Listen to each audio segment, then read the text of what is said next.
Well, Bec, the waiting time's over. You just must be excited for the first game. Excited, nervous, all of the feelings you get. Heading into season 2, we've been really focused on looking forward, not looking back, and it's great that the time's near. It was such a great season last season. How much do you think you have to improve to maintain, the standard and be the leaders of the competition, I suppose? We've had a real focus over the off-season on why can't we? So it's a bit of an open-ended question. Why can't we do extras? Why can't we run faster? Why can't we kick further? Why can't Perko kick another 10 goals? Why can't Erin play even better than what she did last year? We've all had our little goals that we've been working towards, so we're all better, and I can't wait to see how the girls look on Saturday night. Rooch touched on it before, but how can you make sense of all these people that are riding off the Crows after last season? Look, we're really not fussed by what other people think. We look within our walls to decide how we're going and how we're tracking, and I'm a little bit superstitious. I think they wrote us all off last year, and you may as well continue with that vein. Aggression was a real feature last season. It seemed like a lot of sides tried to get under your skin and you responded in kind. Talk seems to be that they'll try and do the same again. What do you say to sides that have got to perhaps try and go the niggle with your team this year? Look, our girls have actually been really focused on, bringing that level of uncomfortableness to the game. That won't change. That you'll see that in Crows football this year. We saw in Darwin 2 weeks in our practice match 2 weeks ago. Fremantle did try to bring a little bit of that bullying tactic to us, and I think we're really comfortable that we can actually just focus on the footy and do what we need to do to make them uncomfortable too. Bec, Erin Phillips didn't train much on Wednesday night. Has she just been managed or had a bit of a niggling injury there? Or? Yeah, Erin Phillips, you only take your Rolls Royce to the bush if it's absolutely necessary. So that's what we do with Erin each week. She's an expensive car, and we want her playing the best footy, and so we look after her.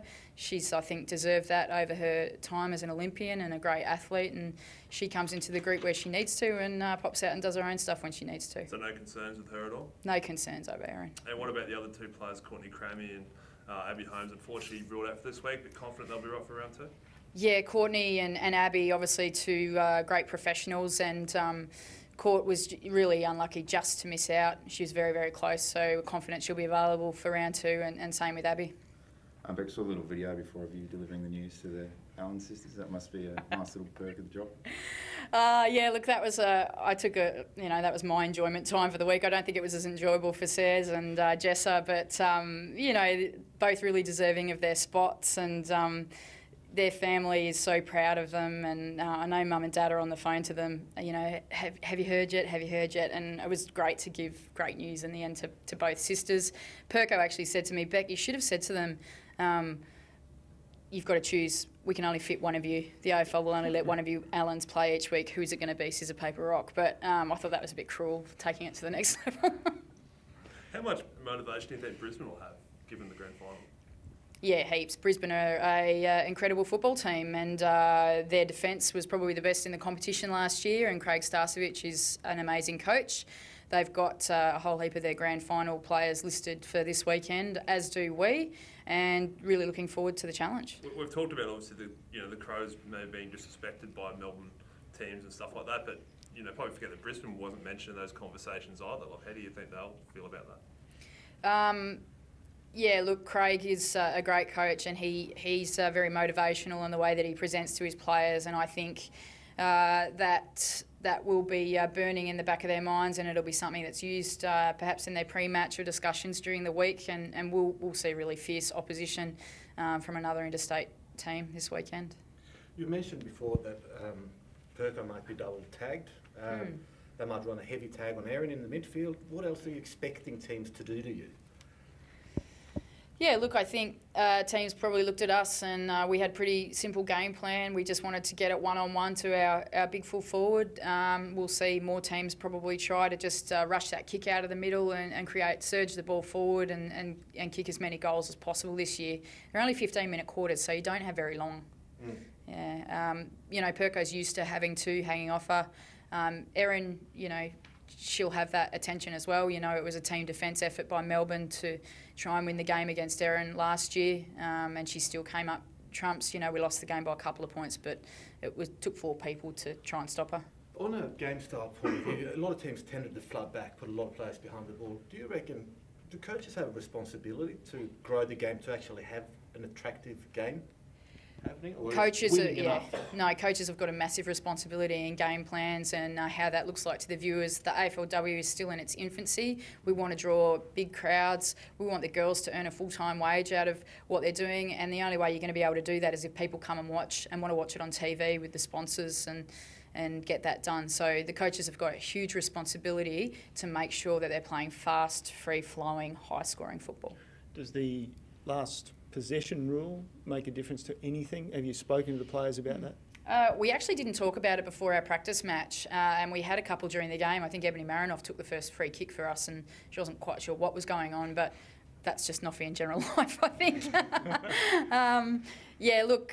Hopefully it'll speed it up, but I'm not entirely sure. It'll reduce a couple of stoppages a game. We want the game to be as fast as possible and keep it moving. Well, is the bigger influence an increase in skills? Because we saw a lot of stoppages last season and basically plays breaking down all the time. I don't think we saw our players breaking down, and you saw this number of stoppages because coaching game plans were to dump players on top of those stoppages, and we didn't have the girls for very many hours a week to improve those skills. So yes, while we're in season 2 now, we've still only got the same amount of hours that we did last season. They're all full-time workers or students playing a little bit of footy on the side, but now in a national elite competition. So be careful about how you don't think it's going to be a massive increase in improvement, but it'll definitely be an improvement. How long do you think that improvement takes until you sit there and go, you know, this is on par with people that have played their whole lives? Does it take 20 years or does it take 3 years? I think it's taken the AFL 129 years, hasn't it? So that's a long time to get the best footy.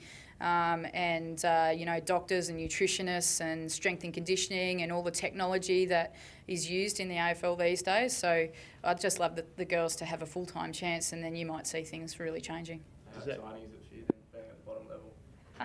Really exciting. You've got an opportunity. Like everything we do here at Adelaide is an opportunity with the short time we have to be the best.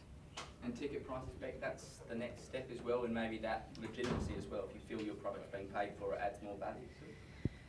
Yeah, it's really not something I think the girls don't go out there each week and think, oh, I wish people were paying to get into the gates to make us legitimate. They pull as soon as they pull on their jumper and turn up at the ground, they're there to play the best footy they can, and they do want to be full time. There's no doubt about that, but that's got to grow. The competition has to grow. The sponsors have to grow. The broadcast rights will have a big part to do with that. But the standard of the footy they play, they're acutely aware of the standard of the footy they play, makes it attractive, and therefore the money will come.